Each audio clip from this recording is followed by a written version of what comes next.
ang mga dapat managot. Bunsod ng sunod-sunod na mga bagyo kamakailan na nagdulot ng mga pagbaha, tumaas ang bilang ng mga nagka-leptospirosis. Ang mga pampublikong ospital nag-overcapacity, kaya may mga nagdeklara na ng leptospirosis surge.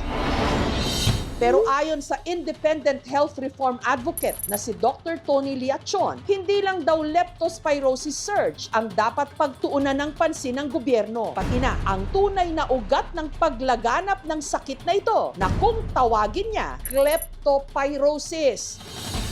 Pinagsamang mga salitang leptospirosis at kleptomania o hindi mapigilang pagnanakaw. Ayon kay Liachon, ninakaw kasi ang pondong dapat inilaan sa flood control projects.